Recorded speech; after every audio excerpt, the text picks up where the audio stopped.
Hello, everybody. Welcome to the Political Vigilante. My name is Graham Elwood. I am here with Danny from Frankfurt, Germany. How are you? I'm fine, great. How are you? I'm excellent. I'm excellent. I must say, I think this is the first international Skype interview that we've done here for the Political Vigilante. I'm actually in Chicago.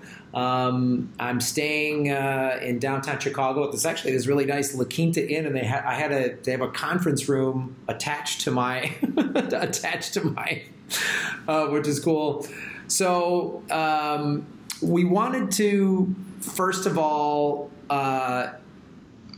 get a little background, Danny, on who you are and sort of where your belief system, and then we were going to kind of get into some of these definitions of ideologies and maybe focus a little bit on Alexandria Ocasio-Cortez, who just won. It's a big, significant victory, and she calls herself a democratic socialist. So why don't you give us a little background on kind of who you are? Okay, so my name is Danny Mezzina. I'm the son of Italian immigrants here in Germany. Grew up here. I studied political sciences with a focus on the history of political ideas and ideologies. Though I didn't get a degree, so I'm not a professional, not an expert in that sense. And currently I'm actually in a German teachers program to become a history and English as a foreign language teacher. So, especially for history classes, I was able to delve again into many of the aspects I found so interesting back then. And hopefully we'll be able to associate everything, bring everything together and be a good teacher eventually. Okay, so that's fascinating. So so your parents are Italian. Mm-hmm. So I'm assuming then you speak German, English, and Italian? Yes. I also learned French at school and a bit of Russian. But I only speak those three languages. I think it's enough. Okay, well, I like to point that out to especially this show has many American viewers. That's such a thing in America, especially with all this going on with the immigration, is, we shouldn't why are we speaking Spanish? And I always point out, just about every European I've ever met speaks a minimum of 2 to 3 languages, a minimum. And because mainly a lot of it is the geography, the close proximity. So you're going to be traveling around Europe. It's like if all of the different states in America were completely different countries with completely different languages and cultures. And also to show that what is the fear of speaking a second language? What is the fear of having a bilingual country? What is, I don't understand this. I mean, I do understand it comes from, Well, it's an ideology, really. Yeah, and it's. But I think we can actually go into that later.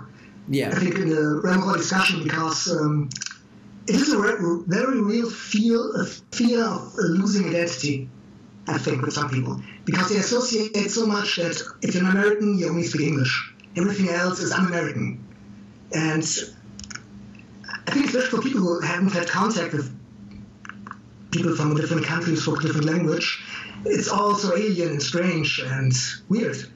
I mean, for us Europeans, it's so normal because so many of us grew up with parents who are from different nationalities, and others of us grew up in different countries. I mean, in an hour train ride, I can be in 5 different countries where they speak 5 different languages.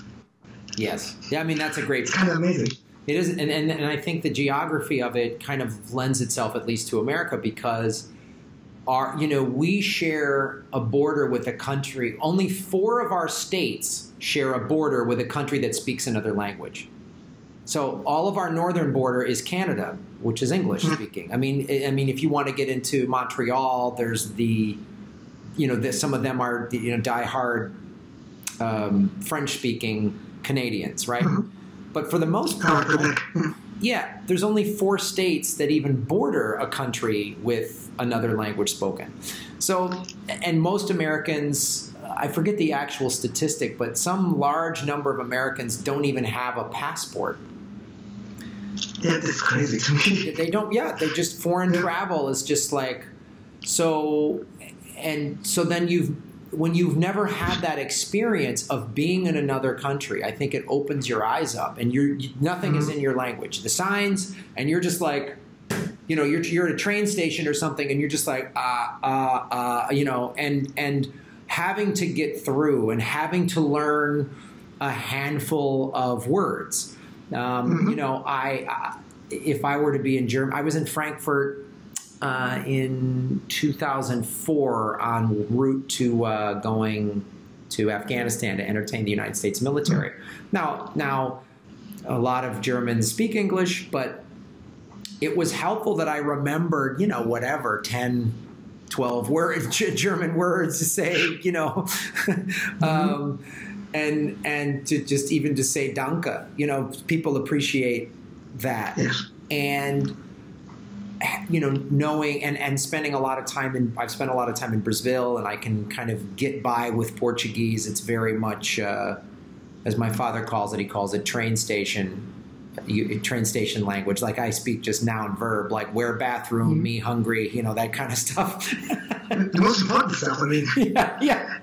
That's why I think it's actually an important experience to be in a country where you can't really communicate with everyone, because you learn that you actually can communicate with people. You just need a couple of words, you just need to be polite and ask, and people, you always find someone who will help you. And even countries that have kind of bad reputation, like Germany, for instance, it's not that welcoming like Italy or France, or still people are really helpful and polite, and generally they're happy if they can help.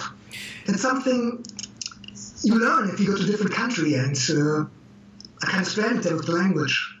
And I think too, I found then, like, so where I live in Los Angeles is a big tourist destination. So there's all these international tourists. I'm more when I see them struggling, I want to go up and help because I've been that person. And I can also tell some of them are like, you know, maybe they've heard all these crazy stories, you know, everyone in America's got a gun and all this other stuff. So I just like, I want to walk up and say, it's all right. I'll show you where to go. You know, I'm not, you're safe. It's okay. And I think that's a key experience, because I lived in Munich, Germany for a year when I was a child. And it was, as a kid, it was a difficult experience. So this was in 1975 and 1976. So Germany, it was a very different world we lived in. There wasn't the internet, so everything was very closed off. Germany, you know, Europe was only 30 years removed from World War II. So that was significant. It was difficult for me because there were some kids in our neighborhood that were really cool. There was an English family, and then the German kids in our neighborhood were pretty cool. And I learned soccer and all of that. But it was looking back now historically, I didn't realize where I was sitting historically. You know, we were 3 years removed from the '72 Munich Olympics. And I didn't, you know, that was, looking back now, I remember being a kid and we went to the Olympic pool. We would, to swim, and we were kids. We just wanted to swim in the same lane that Mark Spitz swam in, just to say we swam in the lane that Mark Spitz won all those gold medals. I didn't understand as a 5-year-old kid that there was this awful thing that happened that was with the Israeli. I mean, it was just like, woo. And I'm thrown in the middle of that. So the school I went to was a German school, and there was all this fighting, and I really didn't like it because I was picked on because I was an American. And it got so bad that my parents had to move me to the school on the American Army base because I was fighting every day with the German kids. And I had to get up early in the morning to go take this bus. My dad had to, like, complain to the American embassy. Like, looking back, I was like, wow, I didn't realize all this stuff was going on.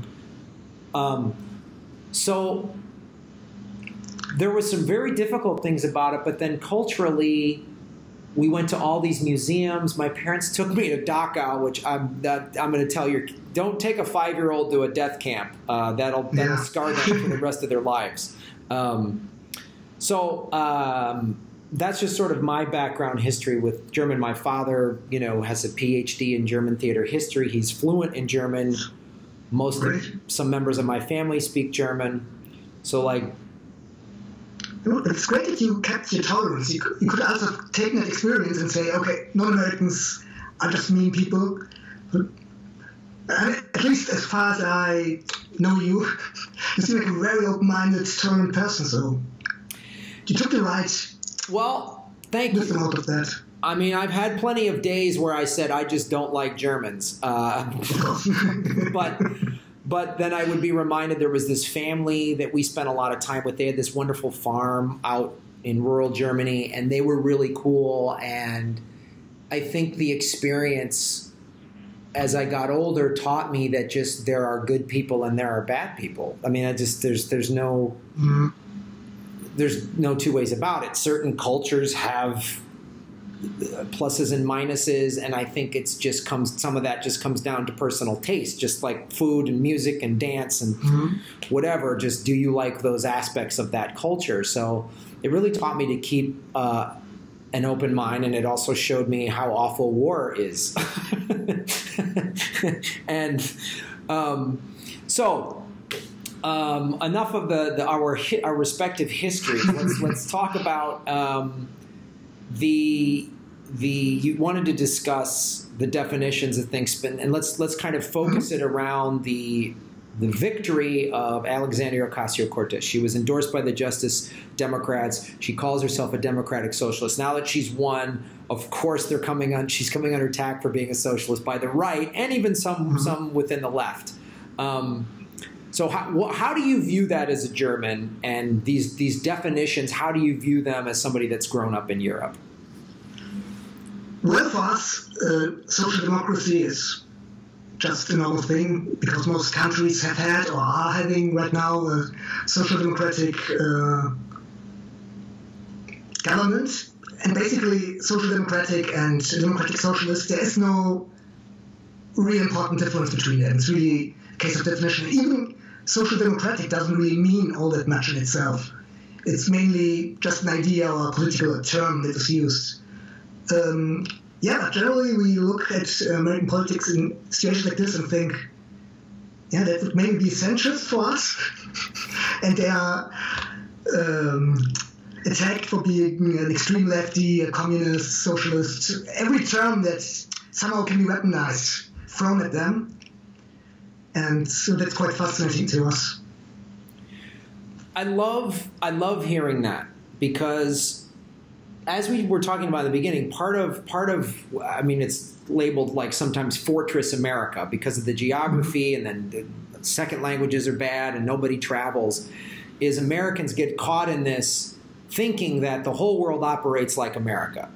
And then what we're told the rest of the world how they operate, we think that's accurate and it's not. And I love bringing this up to people that Bernie Sanders is a centrist in Europe. And they're like, huh? And I go, yeah, in America, he's this crazy left-wing hippie, and I go, he's a centrist. And Alexandria Ocasio-Cortez is a centrist. And I love bringing it up because it helps, as you say, and it's such a great term you use, is these words get weaponized: communist, socialist. And this is the weaponization of these words started in the 80s with the Red Scare in America, Yeah, even earlier. I mean, Orwell wrote about that in 1984. Exactly about that. First they took our words, then they changed their meaning. I think that's the exact quote. Don't probably destroyed it, but the idea is that. And if you weaponize words, they lose their original meaning, because it's no longer about really about politics, but it's all about group thinking and bubble thinking. So that's, I think, a real big danger. If you are too much enclosed in a bubble of thinking, your perspective gets skewed to a very narrow-minded view of the world and everything. So even we are talking about this on the left. On the right, it's kind of the same. I mean, look at someone like it wasn't Joe Rogan podcast lately, last couple of weeks ago, Jordan Peterson, who's attacked to be a far-right, alt-right, and I listened to the podcast and I was like, that's the definition of a centrist to me, that guy. That's the very definition, but it's just a different perspective. Because the thing is, I think we don't understand is that those terms themselves really don't mean anything without context. So centrist. After all, what does centrist mean? You could ask 100 different people, even in Germany, among here or in Europe, and they will all give you different explanations to the term. Lefty. What's a lefty? What does it really define what it means to be left or on the left? Is it a political thing or is it an ideological thing? I mean, that's why I think these discussions are also so destructive, because they distract us from the important stuff, the political issues that we have every day. Student loan debt, the wars, everything that's bothering America, which we need to talk about instead of what those terms really mean, I think. Well, you touched on a great point. To spend a little time to try to define the terms is okay, fine, but to spend too much time is a distraction, and I would argue that it's a deliberate distraction. Mm-hmm. You know, because as you say, then it's specific. So now we're not talking about student loan debt. We're not talking about 65% of our budget being spent on war. We're not talking about people don't have, more than they don't have more than $1,000 in savings. People don't have health care. They don't have basic things. They have all this student loan debt. We're not discussing any of those things. I was at a TYT Chicago, and it was also with like a meetup and through Hard Lens and this other organization called Rabble Rouser. And it was a bunch of progressives last night, had a little meetup and a party, and some progressive candidates got up and spoke. And, you know, what is happening in Chicago, where I'm at right now, in a city I'm from, but I haven't lived here in quite a while, they're going through... There's this real class warfare, and there's basically three sides. There's the north side, the south side, and the west side. And they don't really call it east side because that's the lake. So the north side has always been primarily white, and it has gotten even whiter and more gentrified, and big business and developers are coming in, and they're pricing people out. And now what they're trying to do is find these neighborhoods in the west and the south sides and do the same model of gentrify, get the poor people out. Rahm Emanuel has closed schools for the poor and middle classes, and it's amazing what they're doing, how they're doing this. And it's like there's all this gun violence in the poor neighborhoods. The north side's beautiful. The north side is just, the neighborhoods that I used to live in that were way more dangerous are now way nicer, but they're all mostly white. And there's all these upscale restaurants and bars, and the apartments, the rates have gone way up, and they've torn down some warehouse and put in condominiums and all this stuff like that. So it's really, but Rahm Emanuel, he served under Obama. He must be a good liberal. He must be a good, and it's like, I think part of in America at least, the diluting of the definitions is because we don't have, the Democratic Party is not for working class people. We don't talk about class. We are in the middle of a class warfare, right? That's what is going on, and no one wants to talk about it. We think it's liberal, and we get into identity politics, and, you know, hey, I'm all for more diversity and more women. That's great, but what I always say, I go, and a friend of mine who's a woman and is an advanced degree and grew up in a very patriarchal culture, she makes a great point. She goes, there's no shortcut to integrity, because this, like, oh, more women. Okay, great. But who? Women like Gina Haspel, who is in favor of torture and is now, that type of... So it's all these sort of distractions, and the definitions and everything that you're talking about are part of these distractions. So how else, and another thing you and I have talked about, I've talked about this a little, but it seems like large portions of the world are moving more to the right. How do you see that in Germany? Oh, in Germany, for the last elections, of course, the AfD got quite a bit of percent, I think 13% or 14%. Everybody was shocked. It's like, but we've seen this populist right-wing movements all over Europe, all over the world. And I think the reason for this is very simple. I mean, people aren't stupid. They see that they are working more, getting less out of it, that they're constantly told to be afraid of the stranger, of the Muslim, who will take over Europe or every other part of the world, apparently. Strangely, it takes them so long. I mean, they've been so long giving us a scare, and somehow nothing happens. So, and people see that politicians don't represent them. They see that. So they want an alternative to the politicians they already have.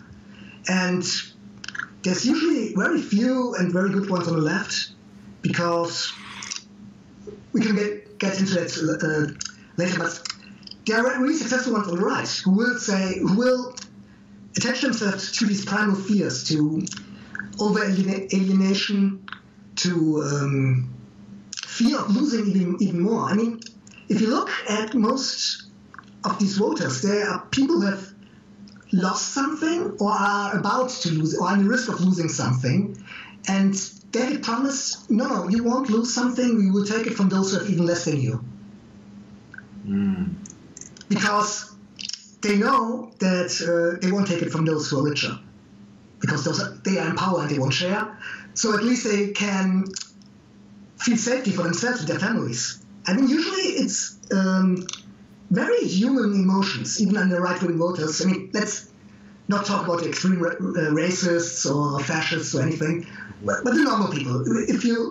Not all people who vote for Trump were horrible people. They were normal people for the most part, and we should take them seriously, because if we don't take them seriously, someone else will, and then they will vote for them instead for someone we think would actually help them. It's so interesting what you're describing. It's not, and what I've found in this, little over a year and a half of doing political vigilante and getting more informed and more involved, is it's not as complicated as some people make it out to be. Everything you just described is what happened here with Trump. It's what happened with Brexit, and it's globalization, which only benefits the corporations and the 1%, is just making everybody, like you say, have to work more jobs. And then because there is no real left political party, at least in America, the Democratic Party used to yeah, and it's and in other countries too, it's like there is nobody truly representing working class people. They're not truly doing that because the corporations have realized on a global level, buy them out. The Goldman Sachs gave money to Clinton and to Trump. Of course. So they win. They win. This way or that way. Yeah, they won. It's like whoever's in the office is going to do our bidding. And if you think, they're just doing that in America, you're nuts. They're doing that anywhere there's money and power and resources, right? Yeah. So all the differences between our countries, the mechanics are the same. Yes. The mechanics at play. So you describe, Chomsky thinks that it's nice to look at America because it's the oldest still functioning modern republic or parliamentary republic. So everything we can look what happens in the United States somehow reflects what will happen in other countries. And that's true for the most part. I mean, there are always specifics, of course, but in general we can see the same mechanics will more or less result in the same results. Oh yeah. I mean, it's like, and then, the UK is very much in line with American in terms of like being allies with the Saudi Arabia, with participating in this, global war on terror, which is just, we need the boogeyman and to keep everybody scared. And it's funny, like this is what, if you read Chris Hedges' book, he talks about, how this happened in Germany. The liberal establishments buckled. And then, there's a global depression, and let's find a bad guy.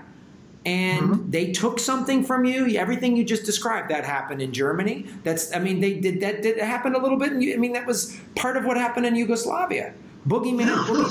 I mean, it was so, and and this is also how Al-Qaeda recruits. You're a young Muslim man. You can't work. There's no jobs. You don't have. You're not. Many of them are not even educated. And I talked to interrogators, U.S. military interrogators, when I was in Iraq, and they said a lot of these young guys that they were interrogating didn't read. They taught how to read, and they read the Quran for the first time and went, oh. It says all this loving stuff. Al-Qaeda does the same thing. You're poor, and they go, You know who's to blame? Israel and America. You know? Yeah. With terrorism, any kind, is always an economic aspect to it. People who are well-fed, who are happy, who have good lives, who have prospects for their children, don't go fighting wars usually. They are happy to stay at home and live a good life. So it's the same thing with like inner city gangs here in America. And I'm sure it's the same in Europe. You're born into a neighborhood. There's poor. There's no job opportunities. The cops are harassing you all the time. Join us. We'll protect you. We'll give you money. And why would you do that? Why would you risk a life of crime if you have all these opportunities? Exactly. And the extreme case of this, that mass shooters, they think they have lost everything, there's no chance, everybody's against them, so they want to take revenge. They want to make their suicide a big show, so everybody will talk about it, and at the same time take revenge on those who they think wronged them. And yes, this frustration is a really big psychological factor in our behavior. And most evil deeds, if you so want, are committed out of a feeling of frustration. You want to feel power, you want to be in control. And we should question ourselves at some point, why does our society give us, or our societies, give us such a strong impression that we are powerless, that we cannot really achieve anything, that we are inadequate, that we are not good enough? I mean, the whole marketing industry, advertisement, it's the whole basis of their existence, is to tell people there's something missing in your life, and we can provide that for you. And already you're creating a psychological mindset where people think of themselves as dependent on these things. So if you are lacking those, you are frustrated, you cannot deal with it because you never learned how to deal with frustration, and then it violently erupts at some point. Yeah, and it's all. In extreme cases. Yeah, I mean, most of it, as you say, is a byproduct or a direct result or a direct tool of capitalism. You know, I need to make you feel less than, so that you buy my thing. This new thing here is going to make you feel better. So buy it. Get the new one. You know, get the old one's not as good. And your friends. I mean, literally, there's a new ad campaign that I was watching for E-Trade. It's for online stock trading here in America, and it's the whole ad is showing the person. Oh, this is my friend, and she's so great. And then it ends with, she's jealous and I want more than her. So I should I should get involved with the stock market. And there's one for men and there's one for women. It's unbelievable. It's like mind-boggling. I'm just like, this is what they're telling us. This is the message they're telling us. It's just like, I need to make more money so that I'm better than that guy. Yeah. Madness. That's our ideology, really. I mean, that's since ancient Rome, and it's really been this ingrained. It's this ambition to become better, to become more, to be in control. It's crazy, but if you think about it, it's very much when we use political terms like liberal or progressive, or it's often the same kind of mindset behind that. It's like, this is my club, I'm here, and I'm special. You're not, because you're not a progressive, you're not a conservative, you're not whatever group you're into. And you still have this mindset of having something, even if it's just an idea or a term, that makes you somehow better, that makes you somehow on the right side of things. And I think that's also part of the problem. I mean, everything ties in together in the end, ultimately. If I would read the story, because I find it so fascinating. So I studied politics at Goethe University in Frankfurt and at Gutenberg in Mainz. I don't know if you know of the critical theory of the Frankfurt School, of Adorno, of those philosophers. So it's probably the most, well, in my opinion at least, important leftist school of sociology, philosophy of the 20th century. And they're pretty radical in their thought and in the way they transmit their thought. But what I found the most fascinating was one episode they had in 1930. So it was the election before the Nazis won, if you so want. And they wanted to study voter behavior. So they went to a working class, I don't remember which city it was. But a big city with large working class quarters, city quarters where. And they asked them, they made them answer two sets of questions. One part was really obvious, official question like, are you for a welfare state? Do you think the state should pay pensions? All the things that the political parties would say, leftist political parties. And they all agreed. Then they asked basically the same questions, but on a psychological level. And what was so fascinating was that, as Walter Benjamin put it, all those leftist voters, all those voters of the Social Democrats, of the Communists and such, had all these leftist political ideas. But then suddenly, when you detach their thoughts from politics, you ask them, so what do you think? Should women be free to work and do what they want, or should they stay at home? They suddenly all answered, no, she should stay at home. If they asked them, who are the greatest Germans? Most of them who was the greatest German? Most of them answered Bismarck. I don't know if you know Bismarck. He was the chancellor of the Kaiser prior to the one which was in World War I. He was a really, really right-wing authoritarian. But he was always proclaimed as of the big Germans. But those lefties, or so-called lefties, had all these right-wing ideology in them. And this was the moment when Adorno, Benjamin, and I don't remember right now, they got scared. This was the first time they realized that Germany is going to crumble really fast and they needed to get out of them. And then they went to America and published their first books there on their findings. And they would later call it the authoritarian character. And what they think, and I think what psychoanalysis really and psychology really has proven over time, that this type of society we all live in creates this authoritarian mindset in us. So we want to be part of a group. We want to have a leader. That's what I find also fascinating on Bernie Sanders, is how he's a great inspiring figure, or has been for many. I think right now people are much more questioning on him. I don't know. But everyone was like, this is the guy we need to follow. He's our leader. He will bring us to the chosen land. He will liberate us. And there's a dependence there that's kind of scary, because you are really putting too much into a person instead of the idea he represents, or he represents instead. Because if you really believe in what Sanders said, you don't really need Sanders to do it. Right. Ultimately. And that's ultimately what he was trying to say. He was trying to say, you have the power. You can do this. Exactly. And, I mean, I've seen what you said just as a guy that's a performer and a public figure, even just doing political vigilante. Some people have, like, come to my show, they really like it, and then they hold me way high up, and then I do some video or something that they don't like, and then they explode because I've let them down, like I've abandoned them or something, and it's just like, well, that's something to talk to a therapist about with your childhood. But there's a really big intolerance within all of us, so we are really stopped. I mean, I remember even 20 years ago when I was in my teens, you could talk about politics. It seems right now you cannot talk about politics anymore. Everybody's in their trenches. Everybody's throwing with their grenade, but not looking even what's happening outside.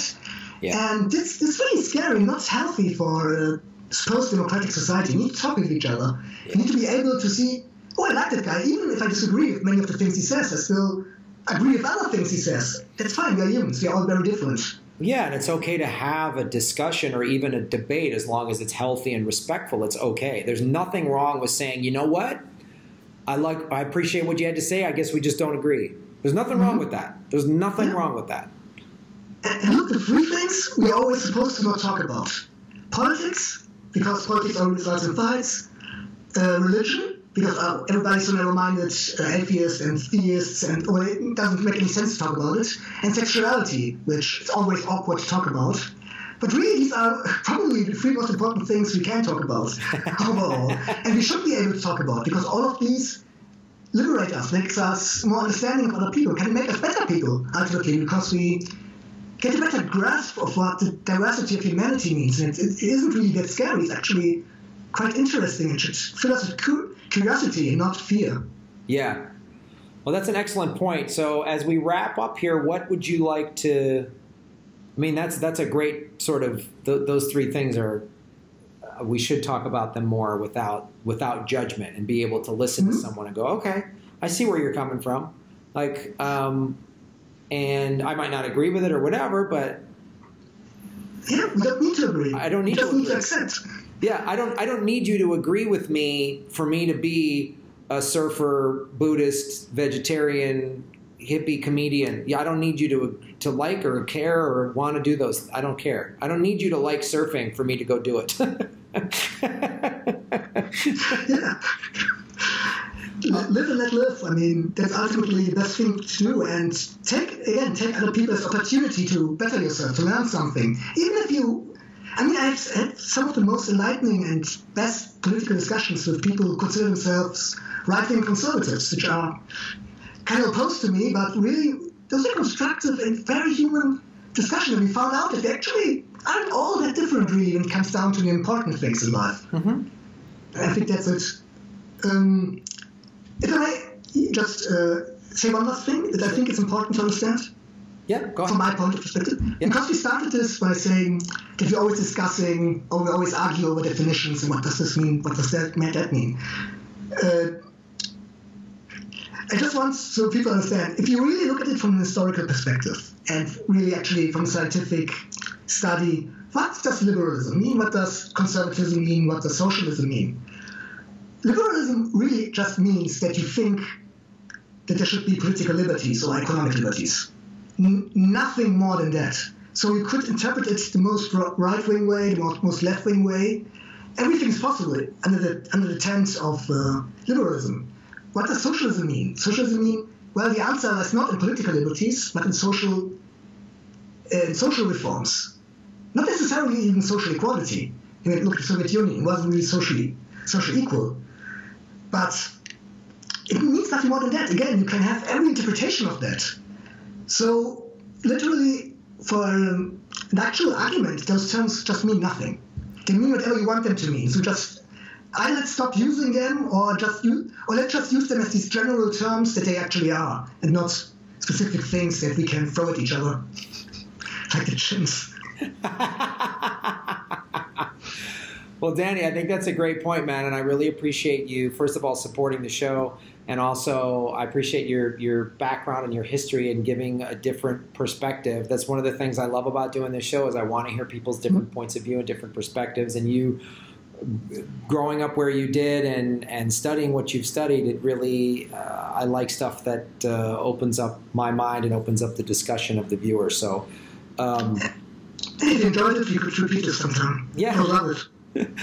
Cool, man. Well, thanks for doing the show, and I'm sure we'll see you on the Super Chat, and we appreciate it, and thank you everybody out there for watching. Please like and subscribe.